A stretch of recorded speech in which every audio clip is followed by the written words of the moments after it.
On October 11th, 1942, in Canton, Ohio, parents Earl and Isel Huberty would welcome a baby boy into the world, whom they would name James Huberty.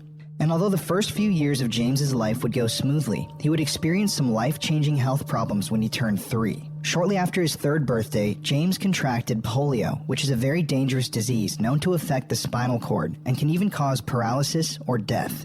In less severe cases, polio can have lasting effects on the body's muscles, especially in a developing child. And this was the case for James. He would end up surviving this disease, but he had to wear leg braces for a while, and it would leave him with discomfort and chronic walking issues for the rest of his life. His father said that these disabilities caused him to be a very unhappy child. Now, years later, in the early 1950s, James's father Earl would sell their home and buy some property in the Pennsylvania Amish country. But he and his wife, Isel, didn't really agree on this. She didn't want to live an Amish lifestyle. Instead, she felt more called to Southern Baptist living, and the two were never able to reconcile, so Earl stayed on the Amish farm, and Isel ended up leaving her family to preach with the radical Southern Baptists. Afterwards, James's paternal grandfather stepped in to help raise him, but his mother's abandonment still had a lasting effect on his life. But James seemed to find comfort during this time by really immersing himself in guns. According to the New York Times, James would often leave their house in the middle of the night to go target shooting in the woods. Now, this isn't abnormal, especially for a young boy growing up on a farm. But in hindsight, it's an ominous thought that these kinds of hobbies would play a role in the massacre he would go on to commit.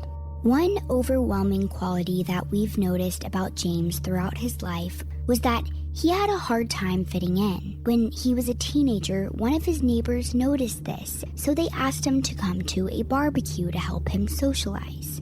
But James wasn't very interested, and he just kind of kept to himself the entire time. These same neighbors would later tell the LA Times, quote, "Those guns were about the only thing he liked," end quote. But James did have dreams for himself. After graduating from high school, he would attend a Jesuit community college in Ohio and pursue a degree in sociology. Afterward, he would attend the Pittsburgh Institute of Mortuary Science and receive a license for embalming. While James was at college, he would meet a woman named Edna, and in 1965, the two would get married. And from everything I could find, they had a happy marriage at first, and they would go on to have 2 daughters named Zelia and Cassandra. Shortly after their children were born, the family moved to Massacre, Ohio, and James got a job at the Don Williams Funeral Home, where he would prepare bodies for burial. But life was not always easy for the Huberty family. In 1971, just a few years after settling in, their house would burn to the ground, forcing the family to move back to Canton, Ohio. And I have to say, losing your home in a fire is a horrible thing for a family to have to go through.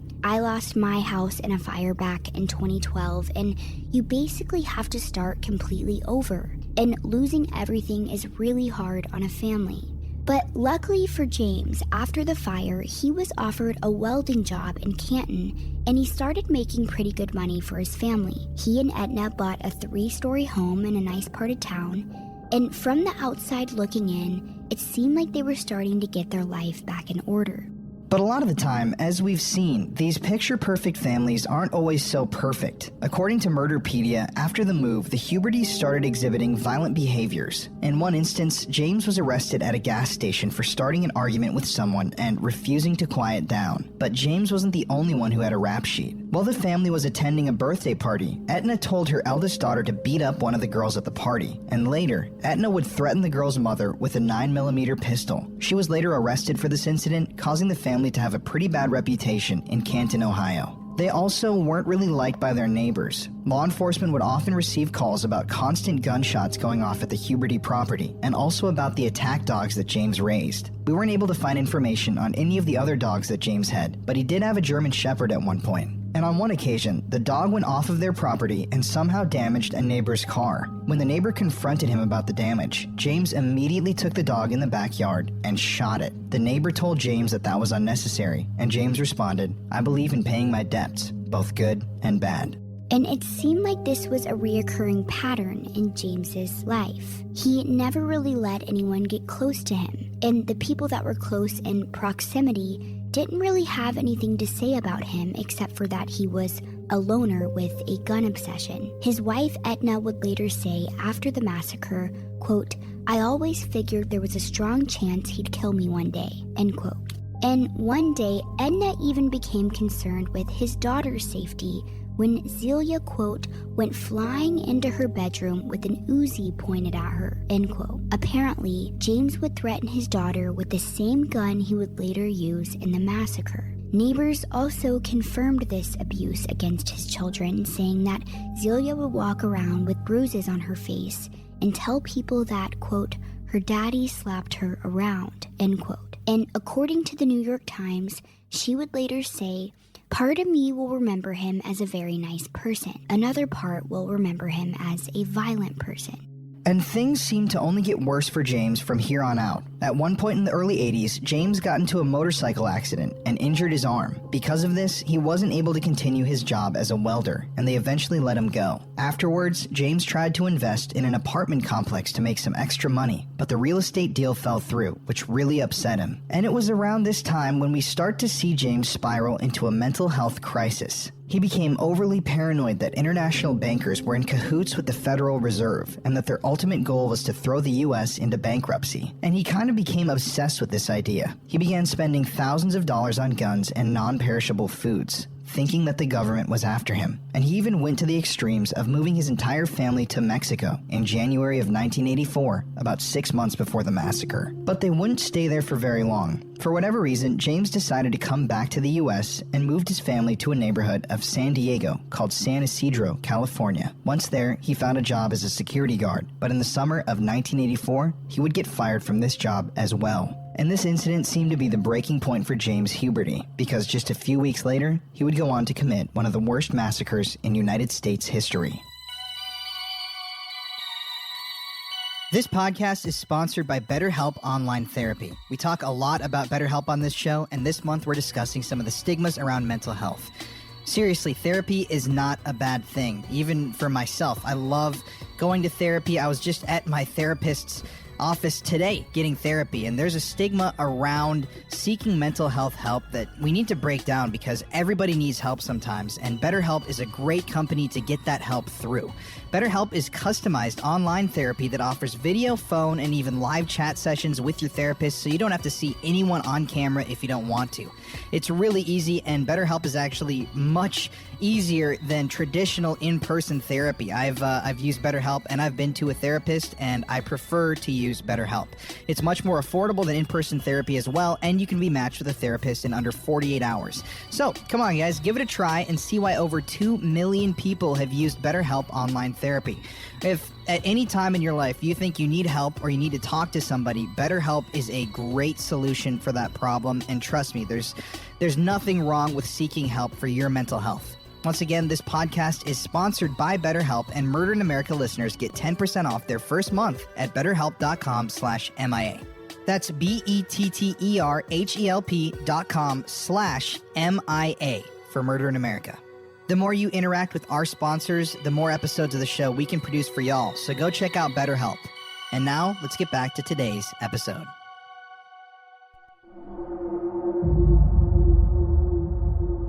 We always wonder what's going through people's heads in the days before they commit heinous crimes. Some people are totally normal, acting as if it was any other week. Others act paranoid, and some even act excited. But one interesting thing about this case, something we normally don't see, is that James actually warned several people that he was going through a severe mental health crisis. 3 days before the shooting, he told his wife Edna that he believed he had a mental illness and that he thought he needed to seek some help. Then, the day before the shooting, James called a mental health clinic in San Isidro to try and make an appointment with a specialist. But when the receptionist asked James about the nature of his mental health problems, he was kind of vague and he didn't sound very worried or anxious. He told the receptionist that he wasn't on any medication and that he had never been hospitalized before, and he spoke in a calm and polite manner, leading the receptionist to believe that his needs were not that urgent. But this would go on to be a fatal mistake. Not only did they not understand the severity of James's call, but they told him that they would call him back within a few hours to schedule an appointment. And when they took down James's information, they accidentally wrote his last name down as Huberty instead of Huberty. And because they didn't have the right information, they never called him back. According to Edna, James waited by the phone for hours in complete silence, but the phone never rang. The system failed him that day. James Huberty genuinely wanted help with the mental anguish going on inside of his head. But eventually, after hours of waiting by the phone and realizing that no one was going to call him back, Edna said that he abruptly left the house without telling anyone where he was going. But James wouldn't go out and kill anyone on this night. Instead, he would come home later and spend one last night with his family. But it seemed like he was well aware that this would be his last day on Earth. Because the following morning, on July 18th, 1984, James would take his family to the San Isidro Zoo, and he spent the morning making memories and watching his daughters marvel over the exotic animals. Maybe something inside of him wanted one last good memory with his family before he ruined their lives forever. During their time at the zoo, James was clearly upset that the mental health clinic never called him back, and he even told Edna society had their chance. After the zoo, he would take them for lunch at a McDonald's that was just a few hundred blocks from their apartment. The exact McDonald's where he would commit the massacre just hours later. James Huberty could have picked anywhere to be his hunting grounds that day. It was probably pure chance that he picked the place where he spent his last meal with his family. And it makes us wonder what was going through his mind while he ate his burgers and fries. Did he decide right then and there while he ate with his family that he was going to come in later and kill everyone inside? Did he see the children playing on the playground? Or the dozens of happy families eating lunch together? Or did he make the decision afterwards once he left? These are questions Courtney and I have asked while looking into this case, but we still don't have those answers. All we know is that after eating at the McDonald's, James and his family would drive back to their apartment down the street, and life for the Huberty family would never be the same. Once home, Edna would lie down in bed, the girls would go to their rooms, and James would go into his closet to change his clothes. He put on a maroon shirt, green camouflage pants, white Adidas shoes with red stripes, then walked over to Edna and kissed her goodbye. When she asked where he was going, James replied, "I'm going to hunt humans." James then grabbed his 9mm pistol, a 12-gauge shotgun, a 9mm Uzi semi-automatic, and hundreds of rounds of ammunition, and then made his way out the door. When his daughter saw him leaving with the guns in hand, he told her, "Goodbye, I won't be back." The very last image she would have of her father was this. On the way out of the apartment, a witness watched as James made his way to the McDonald's, holding the firearms, and they even called the police, but it would be too late.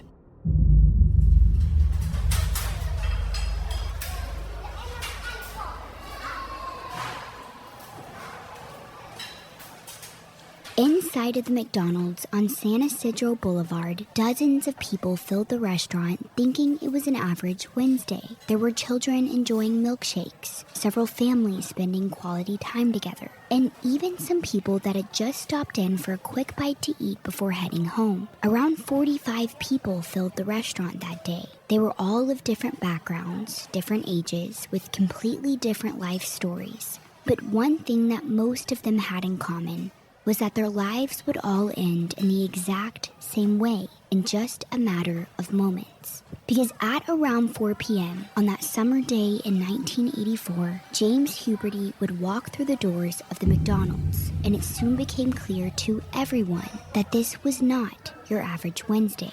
Upon entering the restaurant, James first pointed his shotgun at a 16-year-old employee named John Arnold. John didn't notice it at the time, so the assistant manager, Guillermo Flores, saw the encounter and yelled out, "Hey John, that guy's going to shoot you!" James then pulled the trigger with every intention of ending the teenager's life. But the shotgun malfunctioned.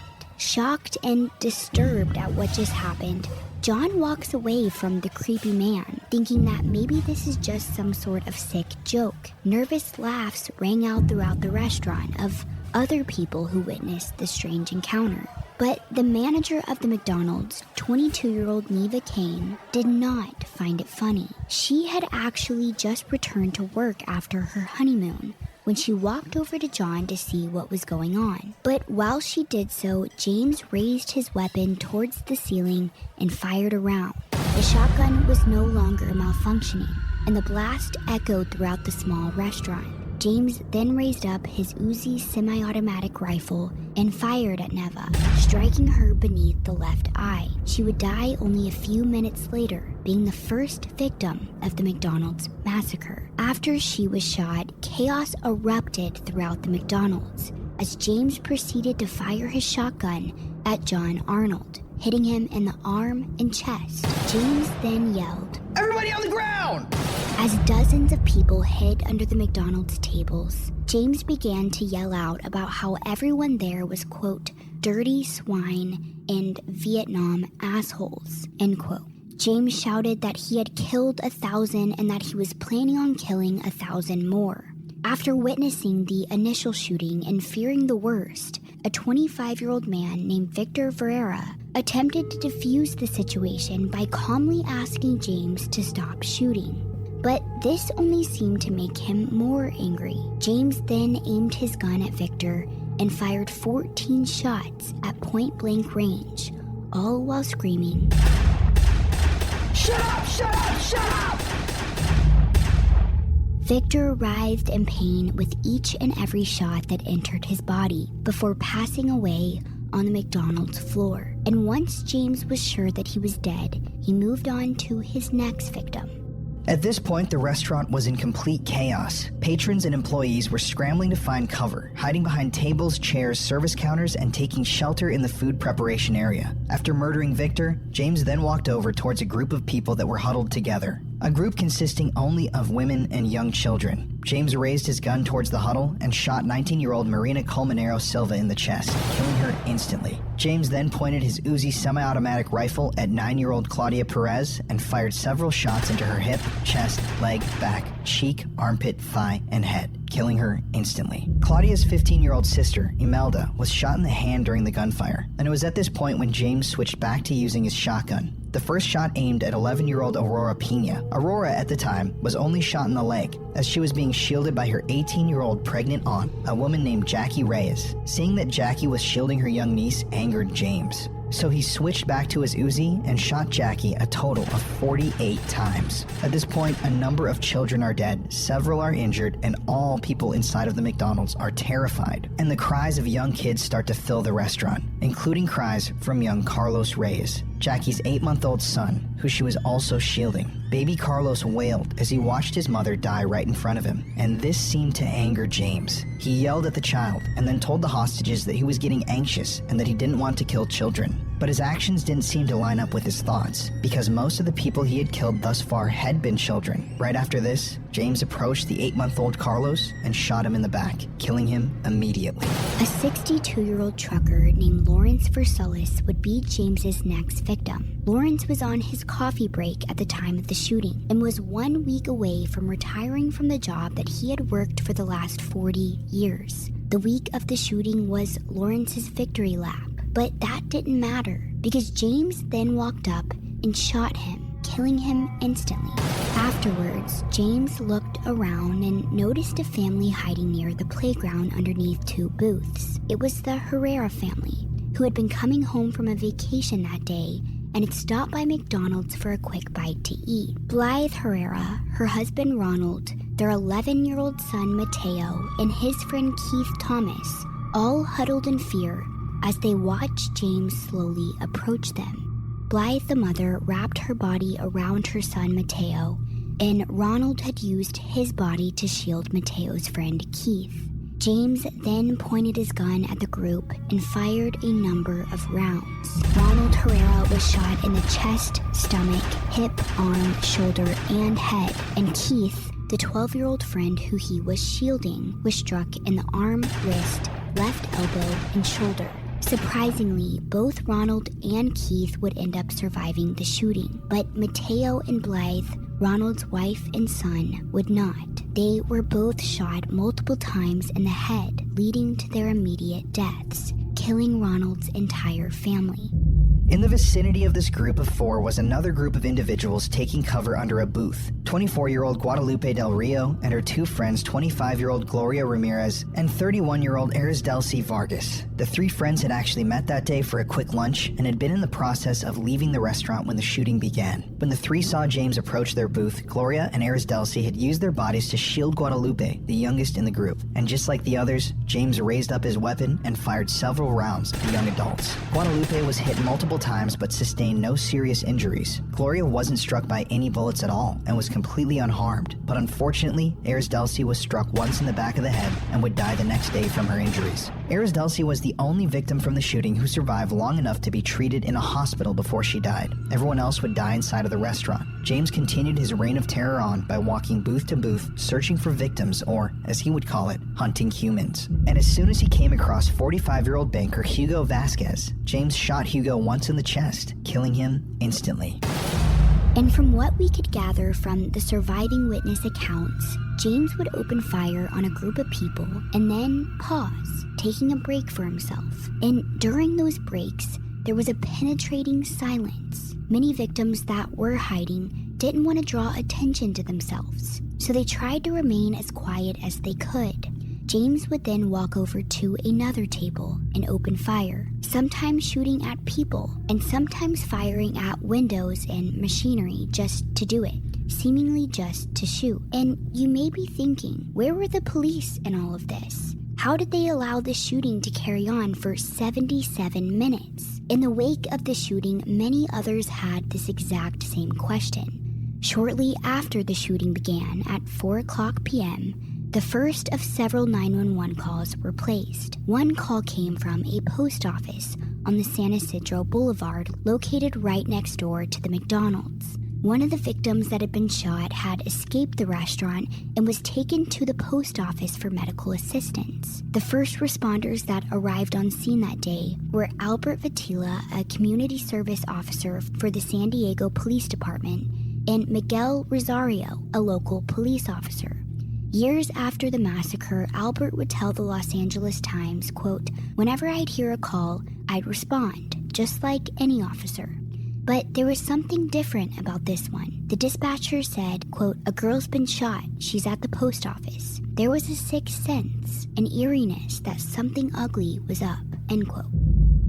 After the first 911 call, the police dispatcher mistakenly sent units to the wrong McDonald's, a McDonald's located 2 miles from the restaurant where the shooting was unfolding. Normally, when this happens, police will immediately lock down the area, making it safe for innocent civilians and forcing them to go around the scene rather than walk right through the scene of the unfolding crime. But since they were given the wrong address, this lockdown would be delayed. So while James shot at people inside of the restaurant, people were walking, riding their bikes, and driving up to the McDonald's, completely unaware of the atrocities occurring inside. This was exactly the case for a woman named Lydia Flores, who had pulled up to the McDonald's with her 2-year-old daughter shortly after 4 p.m. She, at the time, had no idea what was happening inside of the restaurant when she pulled in to grab a bite to eat. But when she drove her car to the food pickup window, she quickly noticed that some of the windows of the restaurant were shattered. Before she could even comprehend what was happening, Lydia hears the sounds of gunfire ring out from within the McDonald's. And when she glances through the pickup window, she sees James Huberty firing his weapon indiscriminately throughout the restaurant.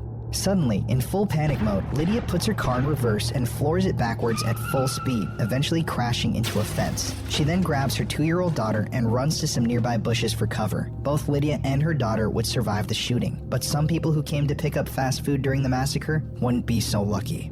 Around the same time that Lydia Flores narrowly escaped death, Astolfo Felix, his wife Marciela, and their 4-month-old daughter Carlita pulled into the parking lot of the McDonald's wanting some burgers. As the family exited their vehicle, they noticed that the windows of the McDonald's were shattered and that there was broken glass all over the ground. But they initially thought that the restaurant was undergoing some renovations. So when they saw a man walking out of the restaurant towards them, they assumed he was a repairman holding some tools. No one would ever assume that grabbing a bite to eat at your local fast food restaurant would lead you right into an ongoing massacre. So they were completely caught off guard when James opened fire on the family with both his shotgun and his Uzi semi-automatic rifle.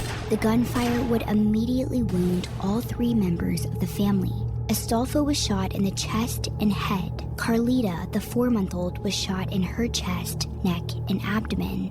And Marciela was struck in the arms, chest, and face. The wounds that Marciela sustained would leave her blind in one eye and render one of her hands completely unusable. As they fled from the shooter, Astolfo handed their child Carlita to a random woman named Lucia Velasco, who was also fleeing the scene. And when he handed over his daughter, he asked her to bring her to the hospital. He knew that he might not survive his injuries, but his dying wish was that someone would take care of his daughter. And Lucia did just that. While her husband helped Marciela and Astolfo seek shelter in a nearby building, she drove Carlita to a nearby hospital. Astonishingly, all 3 members of the Felix family would survive the shooting, but not everyone that rode up to the parking lot that day would make it out alive. At this time, the cops are still not on the scene after being given the wrong location. And because the scene isn't secure, 3 young boys, Omar Hernandez, Joshua Coleman, and David Delgado, ride their bikes right up to the restaurant, wanting an afternoon snack. The trio first visited a bakery right next to the McDonald's called Yum Yum Donuts to pick up some sweets. But after they had finished eating there, they decided that they were still hungry. So they rode their bikes over to the west parking lot of the McDonald's for some sundaes and ice cream cones. A random civilian who was taking cover outside saw the 3 boys approach the building and tried to yell out to warn them, but it was to no avail. Joshua Coleman heard the strangers yell and partially turned to see what was happening, but he was shot in the arm, leg, and back. He would later tell the filmmaker Charlie Min in the film 77 Minutes, "I'm just trying to stay alive at this point. I'm just thinking about breathing. I needed air and I couldn't get enough. That's all I can think of at the time, that I didn't want to die." James then shot 11-year-old Omar in the back and 11-year-old David in the chest. All 3 boys immediately fell to the ground off of their bikes as James Huberty continued to fire both his shotgun and his Uzi semi-automatic rifle at the trio, blowing out the windows of the cars around them. Glass sprayed across the ground and bullets ricocheted throughout the air as the 3 boys laid on the pavement. Joshua Coleman would be the only one of the 3 to survive.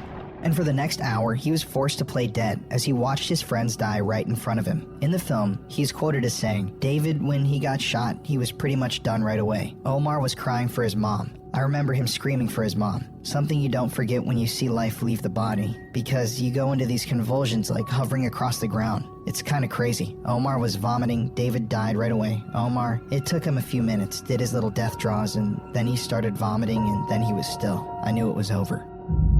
At this point, some people are still driving up to the McDonald's, completely unaware of the dangers both inside and outside in the parking lot.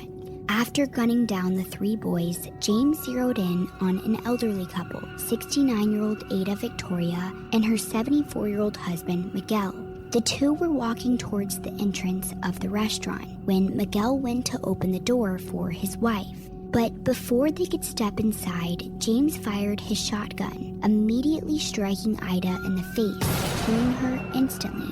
Miguel was also injured from the blast, and he got down on the ground, picked up and cradled his wife's dead body, and proceeded to wipe away the blood from her face, all while screaming profanities at James. James then walked back towards the doorway, screamed curse words at Miguel, and proceeded to shoot him in the head. Both him and his wife dying outside of the McDonald's doorway. Now, it seems like this massacre has been going on for a while without any police interference. And for the victims, I'm sure it felt like an eternity. At this point in our story, the police were finally making it on scene, nearly 10 minutes after the first shots rang out. And tragically, the massacre wouldn't end for another hour.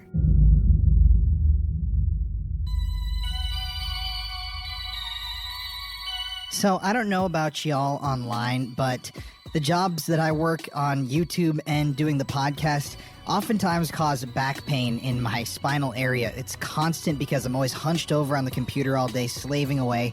But spinal health is really important. Your spine plays a central role in your musculoskeletal system. Your brain coordinates activity throughout your body, and your spinal cord carries information between your brain and your body. So having a healthy spine allows your brain and spinal cord to work together to carry out all of your body's functions.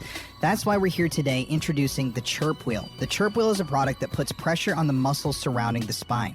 And in doing so, the muscles are stretched and strengthened. The technical term for this is myofascial release. Myofascial is a fancy word for muscle, and release refers to the release of tension within the muscles. Using the chirp wheel to massage lower back muscles and other muscles that are connected to the lower back can greatly improve mobility and reduce muscle tension and pain. Some of the benefits of stretching, there are so many, include reducing tension in muscles that support the spine, improving range of motion and overall mobility, and reducing the risk of disability caused by back pain.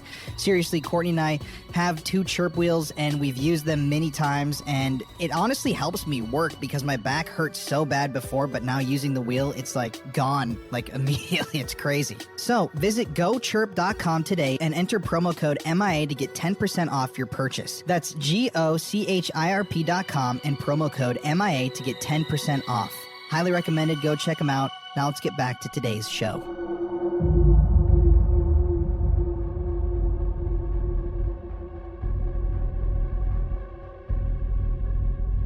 Like we mentioned, officers Miguel Rosario and Albert Vitella were the first to arrive. When Miguel first got to the McDonald's, he parked at the post office next door and swiftly relayed the correct location and information to his superiors. But James saw the police cars outside and immediately opened fire on Miguel. Luckily, none of these shots hit anyone.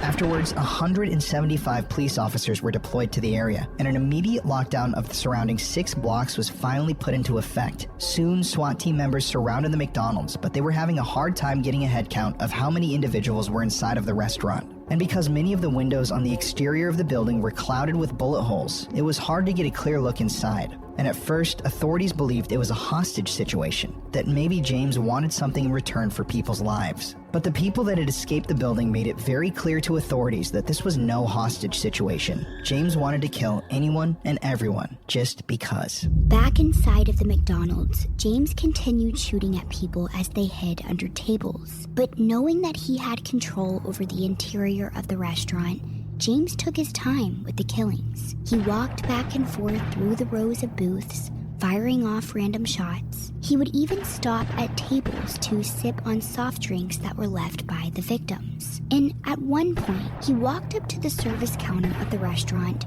and turned on a portable radio that he had brought there himself. Some survivors of the massacre would later go on to say that they thought that James had brought the radio so that he could keep in contact with someone on the outside, or to listen in to police radio chatter. But that was not the case. James brought this radio into the McDonald's simply to play music while he took innocent lives. After he turned the radio on, scanned through some channels, and found a station that he liked, James began to dance, all while continuing to fire rounds into the bodies that surrounded him, the bodies of both the living and the dead. Chillingly, one survivor later recounted that James began to dance violently to a Michael Jackson song when it played. It was also said that James would insult his victims before killing them, screaming expletives and insults in their direction. And he repeated that he was a veteran of the Vietnam War, even though he had never served in the military. And at one point, he also allegedly claimed that he himself did not deserve to live, but that he was working on it. At one point, while listening to the radio, James remembered that he hadn't yet checked the kitchen area of the restaurant, and he headed back to see who was hiding in that area. As he rounded a corner, he discovered 6 employees and reportedly shouted out, "Oh, there's more. You're trying to hide from me." Seeing James tower over the group with his weapons, a female employee screamed, "Don't kill me, don't kill me," in Spanish. But these pleas fell on deaf ears. As James raised his weapon and took aim, 18-year-old Margarita Padilla grabbed her 17-year-old coworker Wendy Flanagan's hand and took off running for the exit. James then opened fire, killing 19-year-old Elsa Borboa Fierro, 21-year-old Paulina Lopez, and Margarita Padilla, the girl who was attempting to flee. In the gunfire, 17-year-old Albert Leos was also critically wounded but not killed. Wendy Flanagan, who had successfully managed to flee, took shelter inside of a utility room in the basement of the building with 4 other McDonald's employees and a female customer. Later on, Albert Leos, who had been shot 5 times, crawled to the utility room, bloody and bleeding, and found safety in there as well. And even though the building was surrounded by authorities and a SWAT team, the massacre continued. At this point, James headed back out to the dining room area and continued firing shots. But he wasn't just shooting at patrons of the restaurant anymore. He was firing at windows, shooting at cars out in the parking lot, and firing at machinery in the kitchen. Aurora Pena, the young girl who had been shielded by the bullets by her pregnant aunt, had been playing dead for almost an hour now, lying silently next to the dead bodies of her baby cousin, aunt, and friends. Suddenly, Aurora noticed that the room was silent. James wasn't moving around anymore, and the gunfire had ceased. Maybe, just maybe, she could finally escape. But as Aurora opened her eyes, which had been closed almost the entire time, she was met with a horrific sight. There was James, staring right in her direction, and he immediately noticed that Aurora was still alive. Getting angry, James cussed, grabbed a bag of French fries that was lying on a nearby table, and violently threw them at Aurora. He then shot her again with his shotgun, this time striking her in the jaw, arm, and neck. Although Aurora survived the shooting, she ended up being the victim that had to be hospitalized for the longest time. Once again, for a brief moment, an eerie silence filled the air of the McDonald's. And during this period of calm and quiet, James heard 19-year-old Jose Perez, who had previously been wounded, moaning in pain. James then took aim and shot Jose in the head, killing him instantly. After he was killed, Jose's body slumped forward on the booth where he sat, spilling blood across the seat as his hand still held on to his baseball cap. Near Jose's body lay the bodies of his own friend and neighbor, 22-year-old Gloria Gonzalez, and another woman by the name of Michelle Carncross, who had previously been killed in the gunfire. At one point, as a fire truck arrived on scene, James fired at the windows and rained bullets on the fire engine, injuring a firefighter.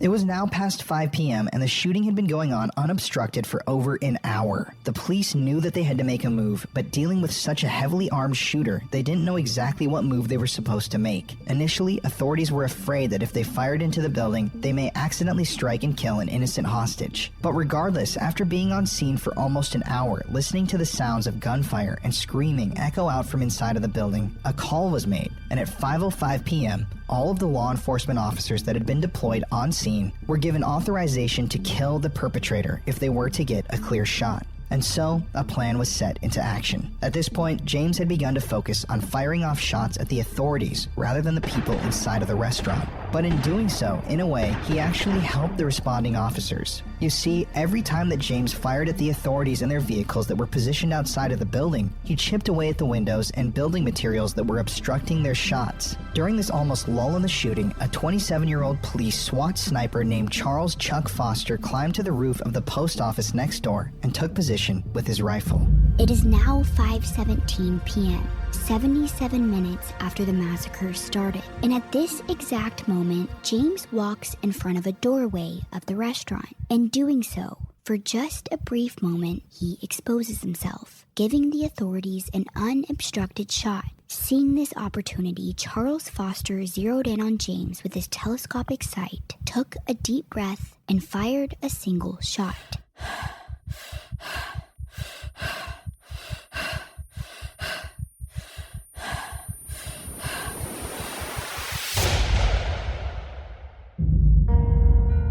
The bullet that was fired immediately tore through James's chest and exited through his spine, shattering his spinal cord and severing his aorta directly below his heart.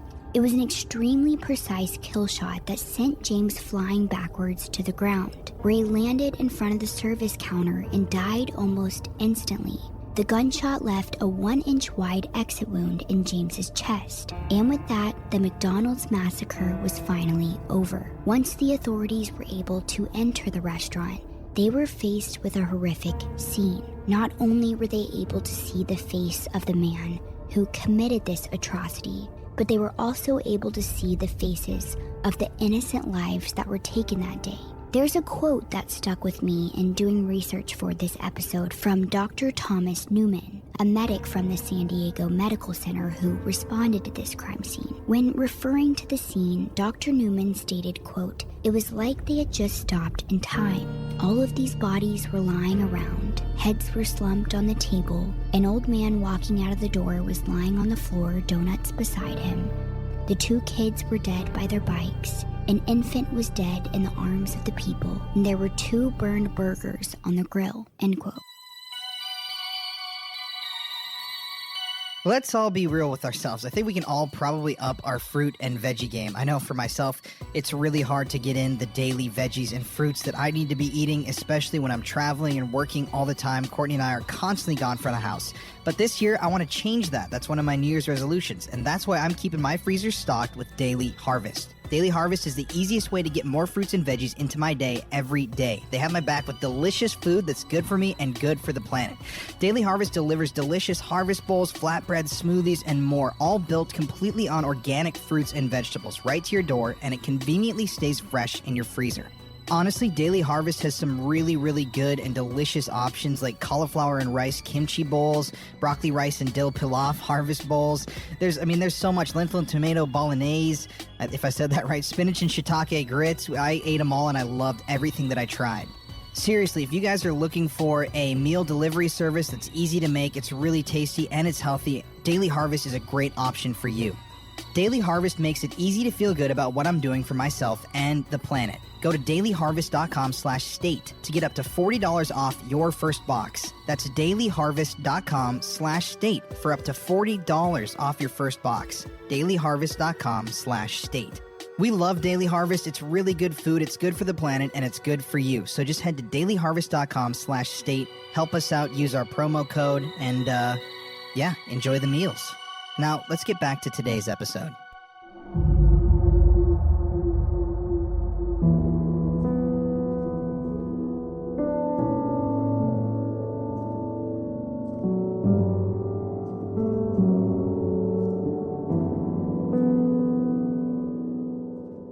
After the shooting, America was shocked. At the time, the San Isidro McDonald's massacre was the deadliest mass shooting in American history. And not only was it so completely random, but it hit Americans close to home because it had taken place inside of a branch of America's most popular fast food chain. A place where many Americans stopped to eat every day. A place where people felt safe. A place that marketed itself as family-friendly. In the months after the massacre, the Happy Meal didn't seem so happy anymore. Immediately after the shooting, McDonald's voluntarily withdrew its ads from television and radio for a period of time. And in an act of solidarity, McDonald's key competitor, Burger King, also decided to stop advertising for a while. And shockingly, within 2 days of the massacre, yes, 2 days. The McDonald's in which the shooting had taken place had already been fully refurbished and renovated. It was practically as good as new, and from the outside looking in, no one could ever have known that a shooting that claimed the lives of 21 people had taken place in the building only 2 days before. One employee was even quoted at the time as saying that eventually, the company hoped that this specific branch of the fast food chain would one day be known as just another McDonald's.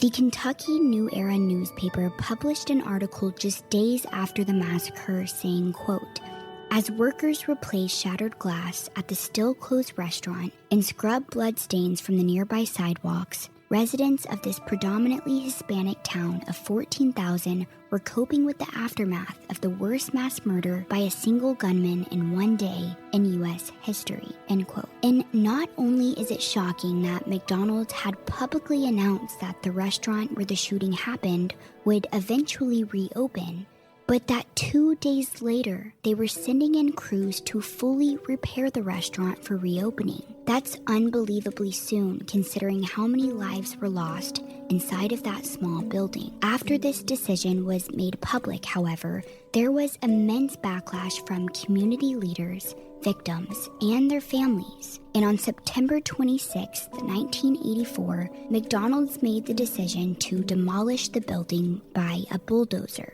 The materials were sent to a landfill, and the asphalt from the parking lot was torn up from the ground, leaving only an empty dirt lot where the tragedy had occurred. Soon after the massacre, a survivors fund was established to which McDonald's pledged to donate $1 million. The widow of McDonald's founder Ray Kroc also personally donated $100,000 to help cover victims' burial fees, counseling for survivors, and financial aid for relatives of the deceased. But in a move that infuriated victims of the massacre and their families, the first person to receive a payout from this survivors fund was the widow of James Huberty herself, Edna Huberty. Edna would go on 2 years later to sue McDonald's and James's former longtime employer, Babcock and Wilcox, for $5 million. She claimed that the metals that James had inhaled during the years he worked as a welder, alongside the chemicals that he had ingested while eating chicken nuggets from McDonald's, had caused him to hallucinate and had turned him into a homicidal maniac. In the lawsuit filing, Edna also claimed that her husband may have thought that he was killing groundhogs that day instead of humans, after hearing that James had allegedly stated that he, quote, had killed thousands and will kill 1,000 more. Edna stated, "That's what he said about groundhogs." Edna also claimed that James would regularly talk to God, whom he described as a 4-foot-tall man with a long gray beard, and that he also talked to another character whom he had nicknamed Anita Garcia, who was 9 inches taller than God and had purple hair. Obviously, the lawsuit was dismissed. Another tragic part of this story is that James's daughter Zelia watched all of this unfold down the street from her apartment. She told the San Diego Tribune that, quote, "I had a perfect view of it. I saw the car there. I saw everything. I saw people I knew who I went to school with. I wasn't thinking anything at the time except better them than me. I know that's a horrible thing to say, but as a 12-year-old, that's the sort of thing you think," end quote. As we mentioned before, the McDonald's was just down the road, so as everything started unfolding, Zelia actually watched as it all happened. And she and her family would face a lot of hate from their community, specifically towards Edna, because she never called when James told her that he was going to hunt for humans. Edna's excuse for this was that James was always saying weird things and having these outbursts, and she didn't think he was being serious. Edna also had some difficulty with her daughter's school board after they refused to let their daughters enroll back in school. But in the school board's defense, their daughters went to school with some of the victims of the shooting, and they didn't want them to have to relive that over and over. Zelia would also say that if she could turn back time, she, quote, "probably would have killed my father before any of this would have occurred," end quote. The entire city of San Ysidro, California was affected that day. Both the Huberty family and the 21 victims and their families who experienced a loss that day. Now, I'm going to go off script a little bit at the very end of this podcast and just discuss the controversy surrounding the police response time. Now, 77 minutes. That's how long it took for the shooting to end. That's a very, very long time.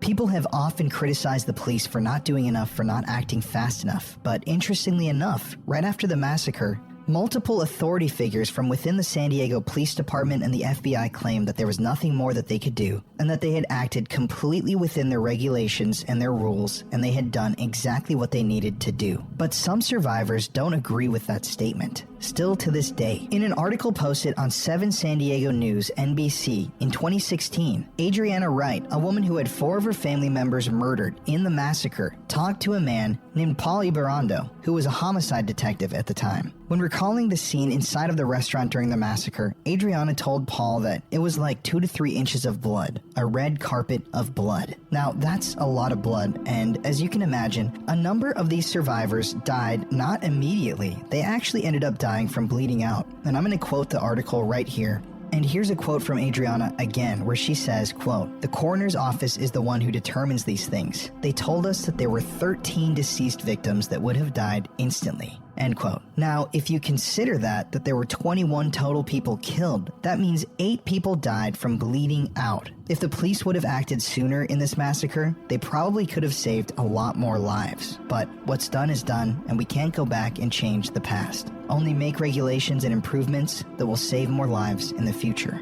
Eventually, McDonald's offered to donate the empty lot where the McDonald's once sat to the city of San Ysidro, but with a few conditions. 1, that no restaurant was to be built on the site, and 2, that whatever memorial was erected on the property for the dead could not bear the name McDonald's anywhere on it. Years later, the land was sold to nearby Southwestern College, who expanded their college campus onto the vacant lot. But at the front of the lot, where the McDonald's once stood, where the blood of the victims was once scrubbed from the pavement, a memorial was indeed erected. This memorial, which stands at 460 West San Ysidro Boulevard, was designed by a former student of the college that now sits where the McDonald's once sat. a student named Roberto Valdez. 21 hexagonal white marble pillars, each emblazoned with the name of a victim, make up the memorial. It's small, simple, and it's quiet. The plaque that accompanies the pillars reads, "The Southwestern College San Isidro Center is dedicated as a living memorial to those who died so tragically on July 18, 1984, and to those survivors who continue to bear the scars of that day." When looking at the memorial, the viewer will notice that each pillar is a different height. Although each pillar looks the same, is built from the same materials, and is the same color, the height differentiates them all. When asked to clarify why he chose to design the memorial that way, designer Roberto Valdez stated, "The 21 hexagons represent each person that died, and they are different heights, representing the variety of ages and races of the people involved in the massacre. They are bonded together in the hopes that the community, in a tragedy like this, will stick together like they did." Unfortunately, now those 21 victims are indeed bonded together forever, bonded through death, through tragedy, through a horrific event that never should have happened. And only through healing, hope, and change can a massacre like this one be scrubbed from the pavement, paving the way for a safer future for generations to come.